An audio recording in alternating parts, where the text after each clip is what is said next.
Recorded Books presents The Good Life, Part 2, The Re-Up, by Dorian Sykes, narrated by Manny, Reid. Recap. The butterflies in Wink's stomach returned at the sight of the man coming his way. It was the first time he'd seen him in person, but his light skin and kufi looked just like the pictures he'd seen. Wink slowly stood up to greet the man he'd longed to meet all his life. His father hadn't aged a day. His skin was clear, as were his eyes. His chest bulged from under a khaki shirt. The oil he was wearing masked the smell of the prison they were meeting in. Wayne Sr. pulled back a $1 million smile and opened his arms. Wink gave him a brief hug, which seemed to last forever. For that short moment, Wink felt something he had never before felt in his life except when hugging his mom. Love. "Thanks for coming," said Wayne Sr., as he stood back and checked Wink out. "I had to," said Wink. He cleared his throat to hide that he was getting emotional. "Let's have a seat." His father waved to the chairs in front of them. "Can I get you anything out of the vending machine?" asked Wink. He was so nervous his hands were shaking and the hairs on his body stood up. "No, I'm okay." Wayne Sr. held his hand up. "I'll eat something when I get back to the block. That stuff's bad for you anyway." He grimaced. There was an awkward moment of silence until Wayne Sr. noticed the gold nugget bracelet dangling from Wink's wrist. "Oh, man.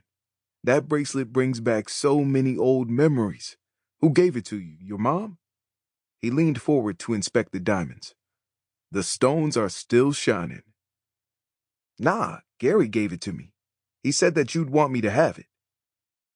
The bright smile disappeared from Wayne Sr.'s face at the sound of Gary's name.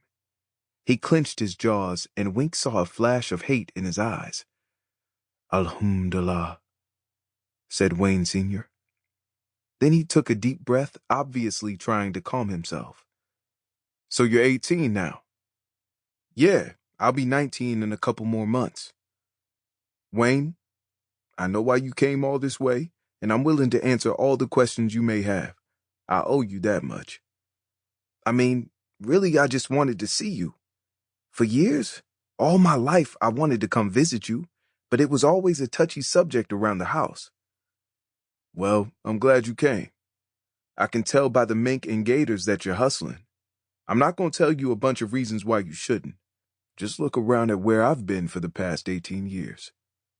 "I'm not going to hustle forever," Wink lied. "At least you know that much." "Man, I can't believe how much you've grown. You look just like Hope. By the way, how is she doing?" "She's doing good. She and Gary are about to get married soon." "What?" yelled Wayne Sr. That flash of hate appeared back in his eyes, but this time it stayed. Wink didn't understand why his dad was so bent out of shape. He hadn't been with his mom in nearly 20 years. "You mean to tell me she's still fooling with that nigga?" He didn't wait for Wink to answer. "Don't you know he's the reason I'm serving 2 life sentences? The reason I've never been a part of your life? He's the reason." Wink frowned out of sheer confusion. He had not a clue what his dad was talking about. "I can't believe this. How could Hope do this to me?" Wink's dad had tears in his eyes. "What are you talking about?" asked Wink. "What, your mom didn't tell you? Gary testified against me and gave me all this time. He's the reason I'm sitting in here with 2 life sentences." The news hit Wink like a ton of bricks. It was all starting to make sense why Gary only got 5 years and his dad got all day. "Does my mom know?" "Of course she knows. She was at my trial pregnant with you when Gary took the stand on me. All these years, you mean to tell me she's been dealing with that rat while I'm here with life?" Wink didn't know what to say. There wasn't anything that he could say.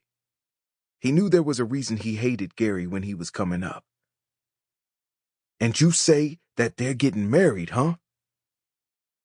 "They were getting married. That nigga ain't marrying nothing except a casket." Wink promised his father. He couldn't wait to get back to Detroit so he could push Gary's shit back. His mom would just have to be mad with him, because it Sample complete. Ready to continue?